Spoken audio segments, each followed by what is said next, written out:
Mateo capítulo 16. En este capítulo vamos a ver una vez más la confrontación que le hicieron a Yeshua, a los líderes religiosos de Israel.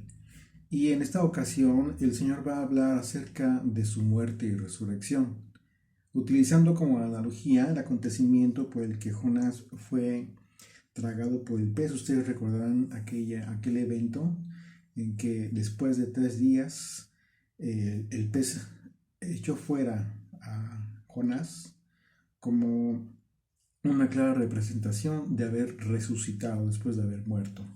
Esto representaría una señal para aquellos incrédulos que, a pesar de todas las señales milagrosas hechas por Yeshua, pues insistían en querer ver que se manifestase el Hijo de Dios como el Mesías que esperaban, bajo su propia expectativa, no bajo las expectativas de las profecías, sino bajo como ellos lo estaban esperando, como reinante, como el Mesías ya reinante, pero no como el Mesías sufriente, no como el Mesías que vendría a ser sacrificado en su primera venida. Sin embargo, ellos no recibirían esta revelación de la manifestación de Dios a través del Hijo, porque estaba profetizado que no le recibieran en el día de su visitación. Dice desde el versículo 1 en Mateo 16, vinieron los fariseos y los saduceos para tentarle y le pidieron que les mostrase señal del cielo. Bueno, los líderes de Israel estaban hablando de esta señal de la que habló el profeta Daniel. El profeta Daniel habló de esta visión que él tuvo de noche acerca del Mesías reinante. Dice Daniel capítulo 7, verso 13. Miraba yo en la visión de noche y he aquí, con las nubes del cielo venía uno como hijo de hombre que vino hasta el anciano de días y le hicieron acercarse delante de él. Y bueno, la profecía continúa y relata en ese momento que le fueron dados todos los reinos, poder, gloria, etc. Sin embargo, el tiempo de la primera venida de Yeshua también serían cumplidas otras profecías, por supuesto que sí, y la principal profecía o más identificada con este momento acerca o con esta característica de su primera venida que tiene que ver con el aspecto de la humildad, pues la manifestó Zacarías. Ahí en capítulo 9, verso 9, dice: Alégrate mucho, hija de Sión, da voces de júbilo, hija de Jerusalén. He aquí tu rey vendrá a ti, justo y salvador, humilde, y cabalgando sobre un asno, sobre un pollino, hijo de asna. Y bueno, ustedes saben que esta profecía fue cumplida exactamente en lo que conocemos como la entrada triunfal a Jerusalén, cuando Yeshua llegó a Jerusalén y la gente lo aclamaba, gritándole: Hosana, Hosana al cielo. El hijo de David, lo proclamaban hijo de David, ya como reinante. Y el asunto es que exactamente llegó cabalgando en un pollino, en un burrito, humilde. Y ese acontecimiento en los evangelios ya lo analizamos, que tiene muchas implicaciones simbólicas, desde el animal, lo que representa el burro como un animal no apto, de acuerdo a la ley sacrificial, y también los mantos que los discípulos en su momento colocaron sobre este animal antes de que el Señor se montara sobre este burrito. Es un hermoso acontecimiento lleno de simbología profética que se cumple precisamente en ese momento. Y Yeshua les dijo hipócritas a los fariseos y saduceos, porque al decirles que sabían distinguir las señales del cielo, pues era un hecho que también sabían que las señales que él estaba haciendo eran características de las que haría el Mesías. Sin embargo, los líderes religiosos pedían señal para tentar a Yeshua. Así es de que efectivamente las señales del Mesías estaban manifiestas, pero los líderes religiosos estaban bajo una perspectiva distinta, esperando un Mesías ya reinante. Por un lado, y por otro lado, pues sabemos que no les fue permitido tener esta revelación a estos líderes religiosos. Dice el verso 3 de Mateo 16, ¿qué sabéis distinguir? Perdón, continuamos porque dice, el verso 3 dice, y por la mañana, dice, hoy habrá tempestad, porque les está hablando acerca de la hipocresía. Ellos sabían exactamente y les está hablando de una forma alegórica para decirles cómo es la razón por la cual él sabía perfectamente que estaban siendo hipócritas. Dice desde el verso 2 una vez más. Pastor respondió, les dijo, cuando anochece decís buen tiempo, porque el cielo tiene arreboles, y por la mañana hoy habrá tempestad, porque tiene arreboles el cielo nublado. Hipócritas, ¿qué sabéis, hipócritas, que sabéis distinguir el aspecto del cielo, mas las señales de los tiempos no podéis? Pero si les está diciendo hipócritas es porque sí sabían, sí tenían la posibilidad de conocerlo, de distinguir las señales del cielo, es decir, hablando de la señal de la venida del Hijo del Hombre, de Yeshua. Pero aquí el asunto fue que ellos no se alejaron tanto de las profecías de la Torá y se ensimismaron en sus propias leyes, en sus propias doctrinas, que efectivamente estaban vedados en el entendimiento de todas estas señales. Pero al decirles hipócritas es precisamente porque debieron haberlo sabido, porque eran líderes religiosos. Y si le pedían señal era porque lo estaban esperando, supuestamente, pero en realidad no. Yeshua relaciona las señales de estos tiempos, cuando los líderes le pedían señal por causa del cumplimiento de las profecías que estaban cumpliendo, que estaban dando con la venida de Yeshua, el Hijo de Dios. Pues los profetas tuvieron el propósito de anunciar los eventos que a través de la historia se han ido cumpliendo puntualmente. En ese sentido, cualquiera que tiene conocimiento de las escrituras, tiene conocimiento de las señales de los tiempos que determinan los dos tiempos del advenimiento del Mesías, en cumplimiento a las promesas de Dios para la restauración de Israel, es decir, la primera venida en que Yeshua vendría a cumplir el papel de siervo sufriente, ¿sí? De acuerdo a Zacarías, a través de su crucifixión, y la segunda venida que será en el fin de los tiempos en que vendrá por su remanente. Dice el verso 4, la generación mala y adúltera demanda señal. La razón por la que Yeshua describió como generación adúltera a aquel grupo específico de líderes judíos, pues fue porque hizo referencia a la circunstancia espiritual en la que se encontraban estas personas. Porque el adulterio en la Biblia, tú lo sabes, tiene que ver con la palabra hebrea naaf, que significa apostatar. El adulterio espiritual, es decir, alejarse de la verdad. En ese sentido, la razón por la que Yeshua calificó de apóstatas a ese sector de líderes religiosos fue porque habían abandonado la fe original, se habían apartado de la fe de Dios, la Torah escrita, la palabra de Dios escrita, lo que generó en ellos una actitud de adulterio espiritual, dejando de lado al único y verdadero Dios para crearse a sí mismos ellos dioses en los que apoyaron su fe, empezando por ellos mismos, ¿no? Recordemos que el concepto esencial de Dios o dioses tiene que ver con algo que tú adoras, que tú alabas, a lo que dedicas tu vida o consagras tu vida. Y ellos estaban consagrados a sí mismos, estaban consagrados a sus propios líderes, le daban toda la gloria, toda la honra, hasta hoy en día. Hasta hoy en día el pueblo judío, ustedes lo saben, llevan a cabo una infinidad de actos que rayan literalmente en la idolatría.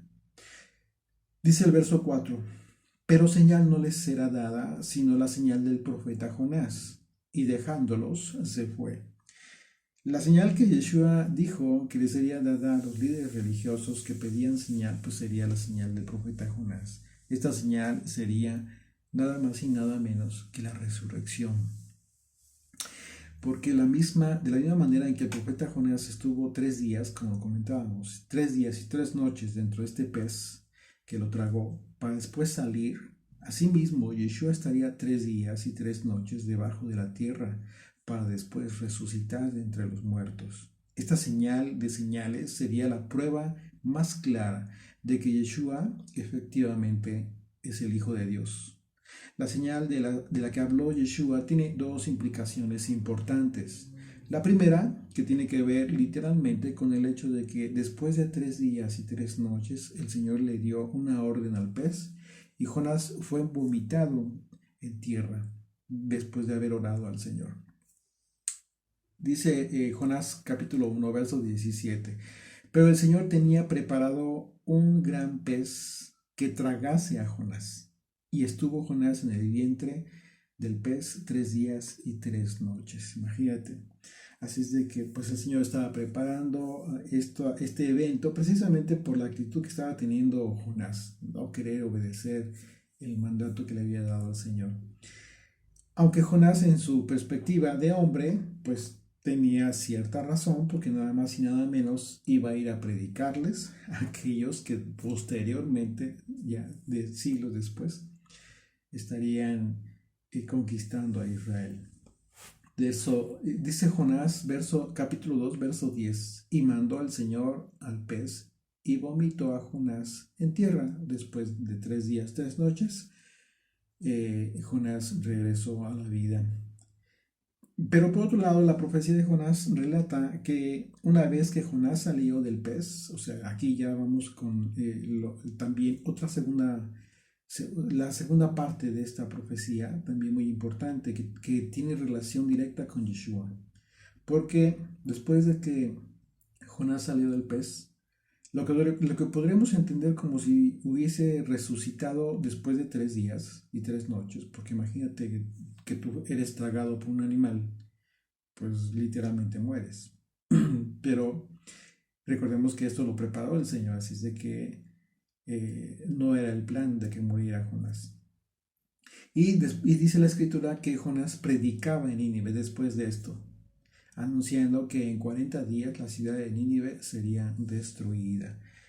Entonces, dice Jonás capítulo 3, verso 4, y comenzó Jonás a entrar por la ciudad, camino de un día, y predicaba diciendo, de aquí a 40 días Nínive será destruida. Y los hombres de Nínive creyeron a Dios. Fíjate, una nación extranjera, estamos hablando de una nación extranjera. Y proclamaron ayuno y se vistieron de cilicio desde el mayor hasta el menor de ellos. Y llegó la noticia hasta el rey de Nínive y se levantó de su silla, se despojó de su vestido y se cubrió de cilicio y se sentó sobre ceniza. E hizo proclamar y anunciar en Nínive por mandato del rey y de sus grandes, diciendo, hombres y animales, bueyes y ovejas, no gusten cosa alguna, no se les dé alimento, hasta los animales, imagínate, ni beban agua, sino cúbranse de cilicio hombres y animales y clamen a Dios fuertemente y conviértase cada uno de su mal camino, de la rapiña que hay en sus manos. Quién sabe si volverá y se arrepentirá a Dios y se apartará del ardor de su ira y no pereceremos. Y vio Dios lo que hicieron, que se convirtieron de su mal camino y se arrepintieron del mal que había dicho que les haría. Se arrepintió el Señor del mal que había dicho que les haría y no lo hizo. Pero bueno, aquí estos 40 días de los que está hablando la escritura, en que Jonás proclamó que sería destruida Nínive, es el mismo número de días, 40 días, en que Yeshua estuvo con sus apóstoles y después ascendió.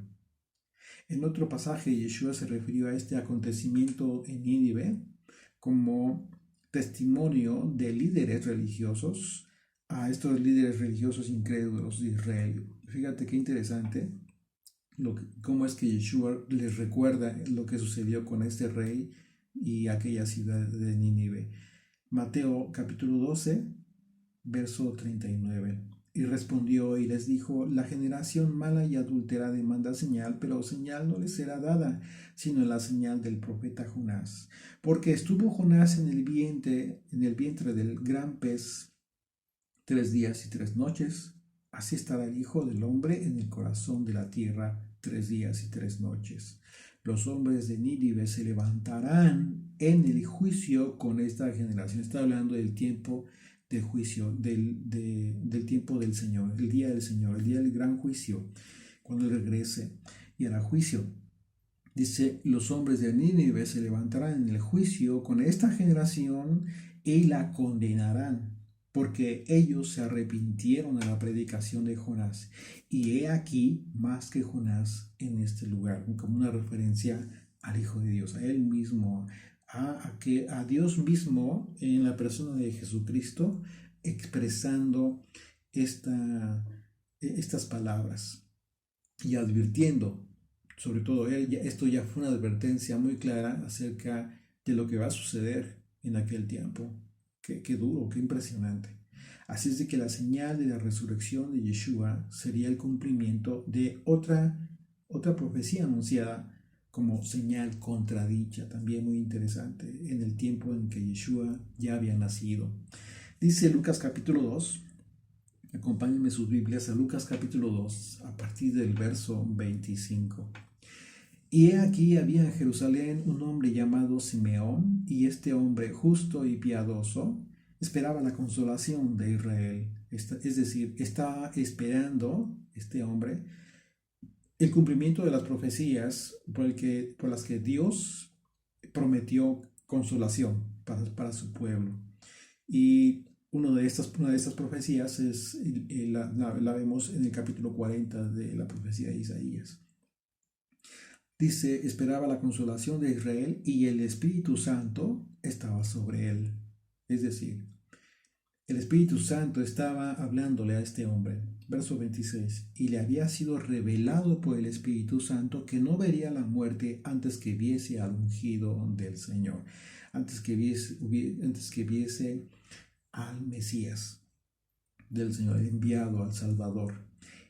Verso 27. Y movido por el Espíritu, vino al templo. Y cuando los padres del niño Yeshua lo trajeron al templo para hacer que él, conforme al rito de la ley, él le tomó en sus brazos y bendijo a Dios, diciendo: ahora, Señor, despides a tu siervo en paz, conforme a tu palabra, porque han visto mis ojos tu salvación. Está hablando con Yeshua, lo cual has preparado en presencia de todos los pueblos, luz para revelación de los gentiles, es decir, luz para revelación de las naciones, y gloria de tu pueblo Israel. Y Yeshua y José y su madre estaban maravillados de todo lo que se decía de él. Y los bendijo Simeón, y dijo a su madre María, o Miriam en el hebreo, nombre hebreo: he aquí, este está puesto para caída y para el levantamiento de muchos en Israel, y para señal que será contradicha. Aquí está hablando de esta señal. La señal, por supuesto, de la resurrección, que sería contradicha. Dice verso 35 entre paréntesis: y una espada traspasará tu misma alma, para que sean revelados los pensamientos de muchos corazones. Hoy en día podría considerarse que continúa dándose la señal del profeta Jonás, pero también la señal contradicha. ¿Por qué? Porque en aquel entonces, y bueno, se relata también en los evangelios que los líderes religiosos sobornaron a los soldados que estaban cuidando la tumba de Yeshua para que dijeran una mentira, para que contradijeran la señal de la resurrección. Y aquella mentira se divulgó, se difundió por toda aquella región. Y a partir de entonces, pues el pueblo judío no cree. Y por supuesto que nunca hubo muchos que no creyeron, pero hubo muchos judíos que sí creyeron. De manera que hoy el pueblo judío ortodoxo, sobre todo, y otros sectores del judaísmo religioso, pues no creen en Yeshua como el Hijo de Dios y tampoco en la resurrección, en su resurrección. Entonces les decía que hoy en día, por ejemplo, lo que nosotros vivimos en relación a la profecía de Jonás, en cada persona se está dando esta señal por el Espíritu de Dios, porque están siendo transformadas las vidas de las personas. Y el Espíritu de Dios es precisamente la promesa de Yeshua después de que Él ascendió, para que en los dispersos de Israel se cumpla la profecía del derramamiento del Espíritu de santidad, que está resucitando a los hijos de Israel, resucitando en el Espíritu. En ese sentido, es como también se cumple la señal del profeta Jonás como señal del cielo, porque se cumple el llamado al arrepentimiento para regresar al Padre. Es decir, aquellos que no conocían al Señor o quizás eran incrédulos, ahora creen. ¿Por qué? Por causa de esta señal, por causa del Espíritu Santo que habla al espíritu de las personas, y sobre todo aquellas personas que están ya preparadas para la vida eterna. Verso 5 de Mateo 16. Llegando sus discípulos al otro lado, se habían olvidado de traer pan. Y Yeshua les dijo: mirad, guardaos de la levadura de los fariseos y de los saduceos. Ellos pensaban dentro de sí, diciendo: dice esto porque no trajimos pan. Bueno, no estaban entendiendo el sentido en el que estaba hablando Yeshua. Yeshua hizo esta advertencia porque por muchos años, el pueblo había estado ya recibiendo la doctrina equivocada de los líderes religiosos judíos. Así de que les apercibe a sus discípulos para que se abstengan de seguir esa enseñanza. Fíjate qué importantes palabras del maestro. Las mismas palabras que tú y yo debemos seguir escuchando. Porque esta enseñanza el Señor la identifica como una levadura. Pero los discípulos no entendieron que les estaba recordando lo que sucedió en la alimentación. No entendieron que Yeshua les estaba hablando de aquel tiempo, de la alimentación, ¿recuerdas? De los 4,000, de los 5,000, de alimento, de todo ese alimento que de forma sobrenatural se reprodujo y que representa en un momento dado la palabra de Dios escrita, que es lo que alimenta el alma. Esa fue la enseñanza, pero los discípulos en este momento no lo recordaban.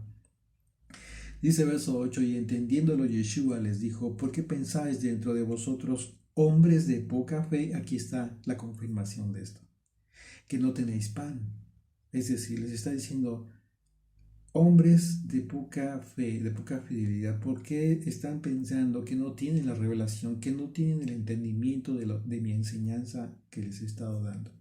En el contexto de la advertencia de Yeshua, lo que les dijo es: hombres de poca fidelidad a la palabra de Dios, porque la fidelidad crea confianza en el Señor y en consecuencia tenemos el pan que necesitamos y no necesitamos más.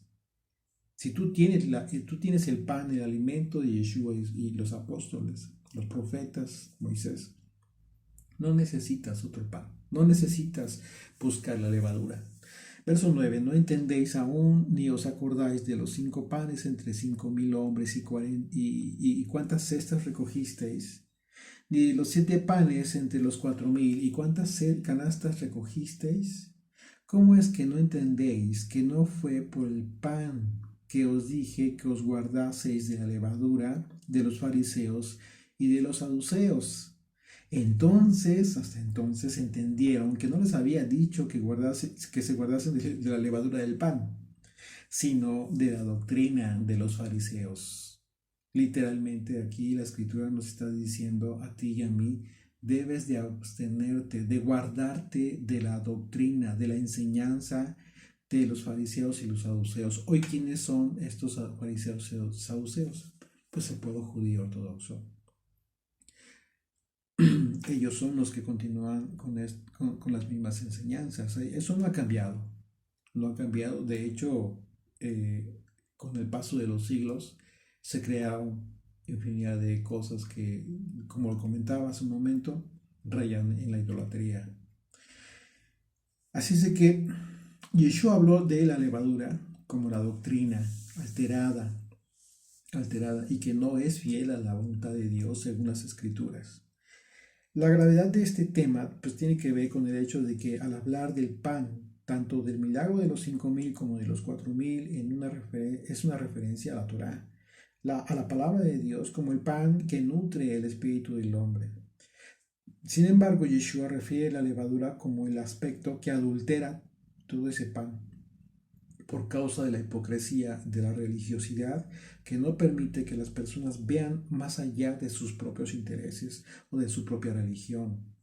El hecho de que Yeshua les dijera a los discípulos, hombres de poca fe, implicó que es Yeshua, que en Yeshua, en él tenían pan, tenían toda la doctrina, toda la enseñanza que ellos necesitaban, ¿sí? Todo lo necesario para poder vivir agradando al Padre.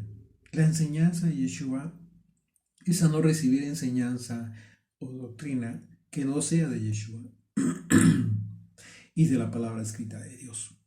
Estamos llamados a ser fieles a eso, a la doctrina de Yeshua, a la palabra escrita del Señor. Verso 13. Viniendo Yeshua a la región de Cesarea de Filipo, preguntó a sus discípulos diciendo, ¿quién dicen los hombres que es el Hijo del Hombre? Yeshua utilizaba el título del Hijo del Hombre para referirse a sí mismo como señal de que Él era aquel de quien profetizó Daniel, como el ungido de Dios, a quien le sería dado dominio sobre todas las naciones, como lo mencionábamos hace un momento. Vamos a leerlo una vez más. Dice verso 7 de Daniel, capítulo 7 de Daniel, verso 13. Miraba yo en la visión de la noche, y aquí con las nubes del cielo venía uno como hijo de hombre. ¿Ok? Por esa razón Yeshua se identifica con esta visión y con esta expresión como el Hijo del Hombre, que vino hasta el anciano de días y le hicieron acercarse delante de él y le fueron dado dominio, gloria y reino para que todos los pueblos, naciones y lenguas le sirvieran. Su dominio es dominio eterno que nunca pasará y su reino uno que no será destruido. Y la pregunta de Yeshua es, ¿quiénes dicen que es el Hijo del Hombre? ¿Qué piensan? Verso 14 dice, ellos dijeron, unos Juan el Bautista, otros Elías y otros Jeremías y alguno de los profetas. Verso 15, y él les dijo, ¿y vosotros quién decís que yo soy? Respondiendo Simón Pedro dijo, tú eres el Mesías, el Hijo del Dios viviente. Entonces respondió Yeshua, bienaventurado eres Simón, hijo de Jonás, porque no te lo reveló carne ni sangre, sino mi Padre que está en los cielos. La analogía entre la declaración de Pedro acerca de que Yeshua es el Hijo de Dios en relación a nuestra fe, ¿sí? A tu fe y a mi fe, es que de la misma manera en que Dios obró y dio la revelación a Pedro, de esa misma manera, para que entendiera que Yeshua es el Hijo de Dios por la reflexión y por el conocimiento de su voluntad, y no por consecuencia de algún milagro que le haya motivado a expresarlo. Así hoy en día, nuestra fe, tu fe y mi fe, está siendo sustentada en base a la revelación que nos da el Padre en los cielos por el conocimiento de su palabra, en cuyo caso eso es un milagro, por supuesto, en sí mismo. De tal manera que la declaración de Pedro y nuestra declaración con convicción acerca de que Yeshua verdaderamente es el Hijo de Dios y a quien debemos ser fieles solamente, se da por el Espíritu de Dios en el ánimo de conocerle por el estudio y por la reflexión de su palabra. Una práctica que a nosotros nos edifica cada vez que nos disponemos a leer su palabra y con el Espíritu, es decir, pretendiendo, por supuesto, que sea un conocimiento espiritual, que se quede en nuestro espíritu y no solamente en nuestra mente. Es de esa manera como se edifica nuestro espíritu. Verso 18 de Mateo 16, continuamos, dice, y yo también te digo, y le dice Yeshua a Pedro, que tú eres Pedro. ¿Y qué le está diciendo? La palabra Pedro en el hebreo tiene que ver con piedra, piedrecita. Dice, y sobre esta roca edificaré mi iglesia. Dice, y sobre esta roca. Pero recordemos que cuando sucede esto, Yeshua está hablando de él mismo, está hablando de sí. O sea, recordemos el contexto. Primeramente pregunta, ¿quién dicen los hombres que es el Hijo del Hombre? ¿Sí? ¿Ok? Y aquí, cuando Pedro tiene esta revelación y responde de esta manera, le dice, ¿ok? Y sobre esta roca edificaré mi iglesia. Tú eres una piedra y sobre esta roca edificaré mi iglesia. Y se está refiriendo a sí mismo como la roca. Yeshua es la roca. Equivocadamente, hay quienes consideran o comentan que Abraham es la roca, lo cual sería contrario, por supuesto, a lo que la propia escritura establece, porque las palabras de Yeshua armonizan perfectamente con las palabras del profeta Isaías acerca de la cantera de donde fuimos arrancados. El contexto de las palabras del profeta Isaías son en relación al consuelo que Dios prometió a Sión. Y es en ese contexto que habla de la luz de los pueblos. Fíjense, Isaías capítulo 51, verso 1. Dice, oídme los que seguís la justicia, los que buscáis al Señor.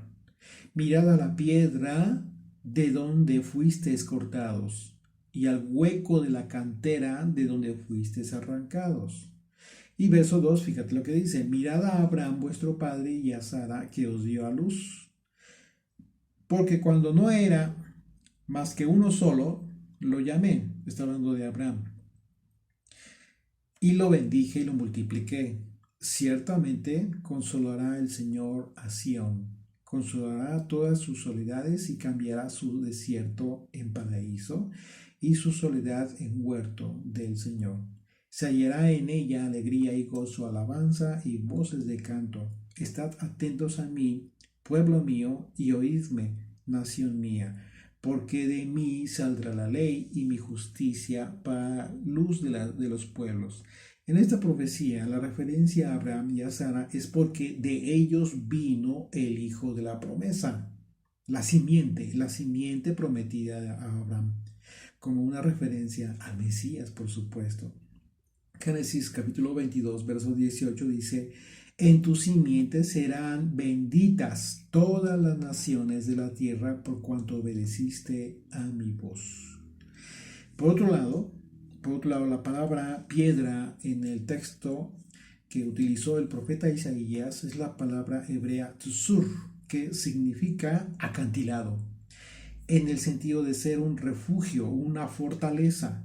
Esto armoniza el hecho de que en Mateo capítulo 16 se está hablando de Yeshua mismo.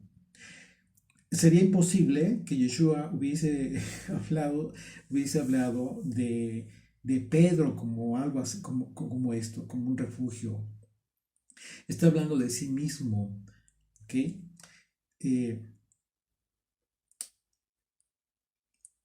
En capítulo 16 de Mateo. Así de que, bueno, veamos lo que Yeshua expresó, por ejemplo, en relación a Abraham en el Evangelio de Juan, cuando los judíos lo confrontaron, para darnos una idea de lo que realmente, de quién es realmente la roca. Fíjense lo que dice Juan capítulo 8, verso 53. ¿Eres tú acaso mayor que nuestro padre Abraham, el cual murió? Y los profetas murieron. ¿Quién te haces a ti mismo? Le reclaman al Señor los judíos. Respondió Yeshua, si yo me glorifico a mí mismo, mi gloria nada es. Mi Padre es el que me glorifica, el que vosotros decís que es vuestro Dios. Pero vosotros no le conocéis, mas yo le conozco, y si dijere que no le conozco sería mentiroso como vosotros, pero le conozco y guardo su palabra. Verso 56, fíjense, Abraham vuestro padre se gozó de que había de ver mi día y lo vio y se gozó. No, pues los judíos quedaron locos, se volvieron locos porque, pues imagínate, no están entendiendo la deidad de Yeshua. Están hablando con el Hijo de Dios. ¿Cuándo vio Abraham el día de Yeshua? ¿Cuándo podríamos considerar que el Señor, que Abraham vio este día? Justo el día en que iba a sacrificar al hijo de la promesa, precisamente, a Isaac. Y en aquel momento en que el ángel lo detuvo, precisamente porque el Señor vio que Abraham efectivamente no le estaba negando su hijo, su único hijo al Señor. Momento en que vio un carnero, en ese momento vio un carnero trabado en un zarzal por sus cuernos. En el momento en que ya no sacrificó a Isaac su hijo, y entonces este carnero fue el sustituto. El Señor proveyó el carnero, proveyó el sacrificio, justo lo que sucedió en la cruz. Así es de que efectivamente a esto se refirió Yeshua. Fíjate, dice verso 57 de Juan 8. Entonces le dijeron a los judíos, ¿aún no tienes 50 años y has visto a Abraham? Yeshua les dijo, de cierto os digo, antes que Abraham fuese, yo soy. Así que si Yeshua es antes que Abraham, significa que antes de la fundación del mundo, Yeshua es la roca desde antes.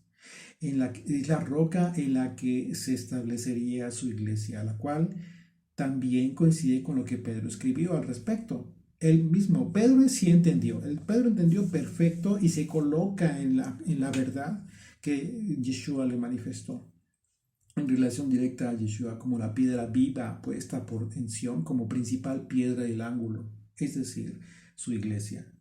Yeshua no estaba hablando de Pedro como la roca, ese es un malentendido que se tuvo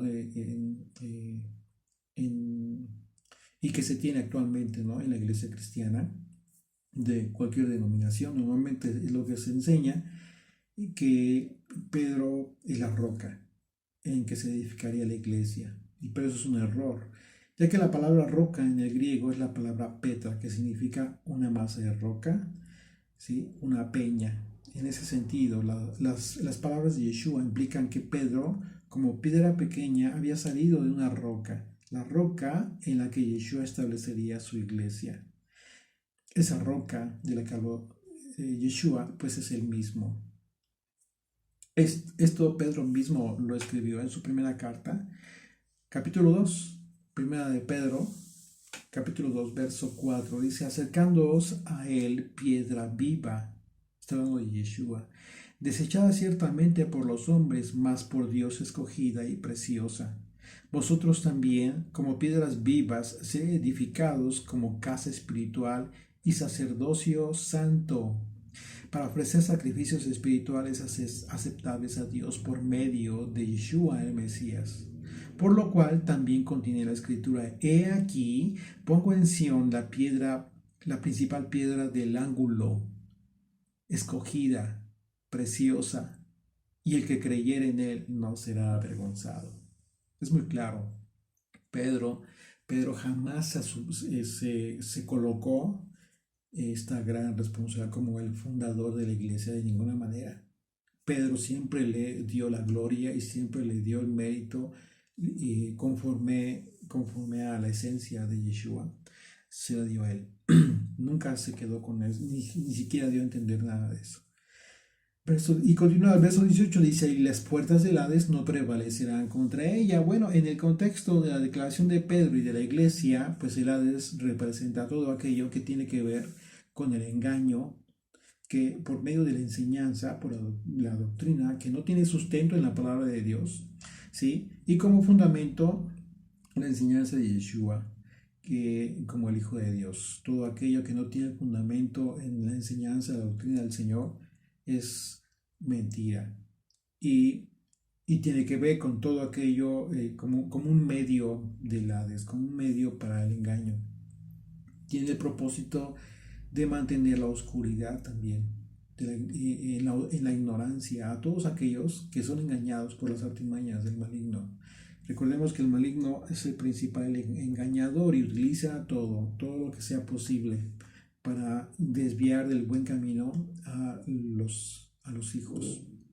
Este lugar en donde Yeshua llevó a sus discípulos es el norte de Israel, Cesarea de Filipo, un lugar en donde se consagraron rituales en su momento en honor a deidades representadas o representantes de Satanás, tales como el dios Pan, que significa el dios de todo, y que es representado por un ser mitad hombre y mitad cabrío, al cual al lado de, incluso había imágenes anteriormente, ya fueron quitadas, pero había imágenes también de esta deidad, y al lado había ninfas que son representadas por cabras, con quienes según la mitología griega aquel macho cabría tenía relaciones sexuales con esas ninfas. Un aspecto perverso de esa deidad a la cual en su momento en el propio Israel le rindieron tributo, los israelitas también. Continuamos en el verso 19. Dice, a ti te daré, y aquí es importantísimo poder entender esto también. Dice, a ti te daré las llaves del reino de los cielos, y todo lo que atares en la tierra será atado en los cielos, y todo lo que desatares en la tierra será desatado en los cielos. El que a Pedro se le haya entregado las llaves de los cielos significa que él sería el primero quien daría el mensaje del Evangelio a los primeros gentiles. Aquellos que por el Espíritu de Dios ya habían comenzado a ser limpiados. Y esto es una referencia a lo que se relata en el capítulo 10 del libro de los Hechos, en donde se describe que Pedro habló el Evangelio a Cornelio y a todos los que estaban en su casa. Recordemos que en su momento Pedro no había entendido de qué se trataba, la visión que tuvo del lienzo con animales inmundos, pero hasta entonces entendió. No se trató nunca de que comiera comida inmunda, no, sino se trataba de personas que en su momento fueron inmundas, pero que el Señor, como se lo dijo, no llames inmundo lo que yo he limpiado, como una referencia clara a las personas, a los gentiles que estaban siendo ya limpiados, purificados en el Espíritu a fin de recibir el mensaje de salvación. Y eso fue a eso fue Pedro a la casa de Cornelio, a dar el Evangelio. Y bueno, se relata un evento, un acontecimiento sobrenatural impresionante como una confirmación de esto. Por otro lado, cuando Yeshua dijo, y todo lo que atares en la tierra será atado en los cielos, y todo lo que desatares en la tierra será desatado en los cielos, hablando de la revelación, aquí está hablando de la revelación que le fue dada a Pedro, el entendimiento, para reconocer de forma sobrenatural que Yeshua es el Hijo de Dios. ¿Sí? El atar y desatar en la tierra y en el cielo tiene que ver con la conexión divina, con una conexión divina que tiene la Torá respecto al cielo y a la tierra en relación directa con los hombres, a fin de que la interpretación que a Pedro le fuera entregada en revelación por el Espíritu de Dios, así sería respaldada por Dios en el mensaje del Evangelio, que es el buen mensaje de la Torá. Recordemos que aquel momento en que habló en la casa de Cornelio, después, mientras él hablaba y daba este mensaje, estos hombres comenzaron a glorificar a Dios en lenguas. Impresionante. Se dio un milagro impresionante ahí. Aquí se está confirmando esto. ¿Okay? Así es de que en eso consiste el atar y desatar.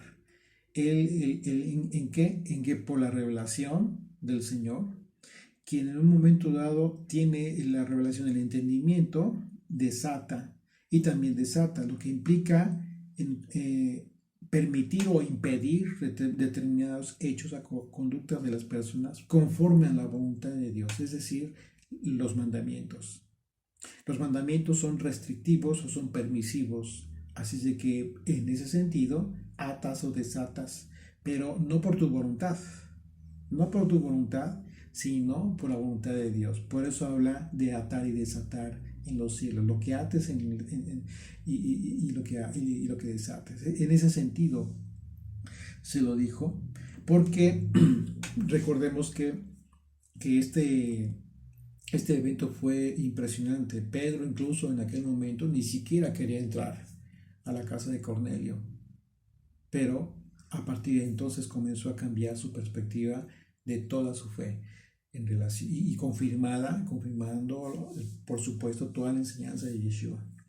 Dice el verso 20: entonces mandó a sus discípulos que a nadie dijese que él era Yeshua el Mesías. Desde entonces comenzó Yeshua a declarar a sus discípulos que le era necesario ir a Jerusalén y padecer mucho de los ancianos, de los principales sacerdotes y de los escribas, y ser muerto y resucitar al tercer día.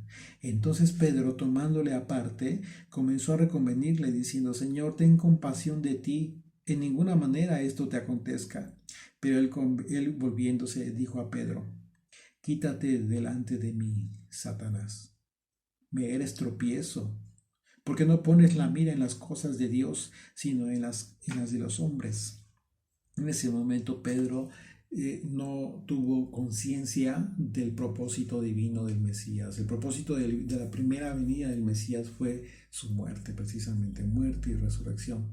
En el contexto de la enseñanza de Yeshua y la noticia de que tenían que matarle, pues al decirle a sus discípulos que tomaran su cruz y le siguieran, significa que tenían que recibir el vituperio también y la aflicción que representaba la cruz que tomó Yeshua, a fin de entender que seguirle implicaba morir a sí mismos, ¿sí? Y no pretender expectativas de gloria en este mundo. Por eso el Señor reprendió a Pedro, porque reaccionó en la carne, lo cual se oponía al propósito divino del Mesías. Dice el verso 24: entonces Yeshua dijo a sus discípulos: si alguno quiere venir en pos de mí, niéguese a sí mismo y tome su cruz y sígame. Porque todo el que quiera salvar su vida la perderá, y todo el que pierda su vida por causa de mí la hallará. ¿Okay? En eso consiste seguir la cruz del Señor. Pero tienes que entender en qué sentido, ¿sí? En qué sentido es que dijo estas palabras. Porque todo el que pierda su vida por causa de mí la hallará. Verso 26. Porque ¿qué aprovechará al hombre si ganare todo el mundo y perdiere su alma? ¿O qué recompensa dará al hombre por su alma? Porque el Hijo del Hombre vendrá en la gloria de su Padre con sus ángeles, y entonces pagará a cada uno conforme a sus obras. El concepto y enseñanza en el sentido de que no es necesario que las personas tengan obras en virtud de que la salvación es por la gracia de Dios, pues está sacada de contexto para enseñar que las personas no tienen que hacer absolutamente nada, incluyendo los mandamientos de Dios. Porque el apóstol Pablo enseña que nadie se gloríe por sus obras, ¿ok? Pero por sus obras. Sin embargo, en ese mismo pasaje, pues el apóstol Pablo continúa y aclara que sí, por obras de justicia. ¿Y cuáles son esas obras de justicia? Los mandamientos del Señor. Efesios 2, Efesios capítulo 2, verso 8, fíjense lo que dijo Pedro. Porque por gracia sois salvos por medio de la fe, y esto no de vosotros, pues es don de Dios, no por obras, para que nadie se gloríe, porque somos hechura suya, creados en el Mesías, Yeshua, para buenas obras, ¿ok? Para buenas obras, las cuales Dios preparó de antemano para que anduviésemos en ellas, en esas obras, en los mandamientos. Pablo habla de dos tipos de obras aquí, en este pasaje. Unas obras que pueden causar la vanagloria del hombre, y otras obras que refiere como las preparadas por Dios mismo para que anduviésemos en ellas. Y son los mandamientos que Dios preparó y entregó en Sinaí a Israel. De manera que Yeshua habló de la paga que dará cuando venga en la gloria del Padre, conforme a la fe de cada uno, que es nuestra fidelidad a la Torah. Así es de que, ¿cómo está tu fe en la Torah? ¿Cómo está tu fidelidad a la doctrina de Yeshua? ¿También coqueteas con otro tipo de doctrina, otro tipo de enseñanza, sobre todo de aquellos que repudian al Señor? Recordemos que la Biblia es espiritual, el conocimiento de la Escritura es espiritual. Así es de que Consideremos esto. Verso 28 de Mateo 16. De cierto os digo que hay algunos de los que están aquí que no gustarán la muerte hasta que hayan visto al Hijo del Hombre viniendo en su reino. Bueno, Yeshua dijo esto por causa de la transfiguración, porque solo Pedro, Jacobo y Juan serían los únicos que verían la transfiguración de Yeshua como una muestra del reino de Dios, un evento que por supuesto analizaremos en nuestro capítulo siguiente. Shalom.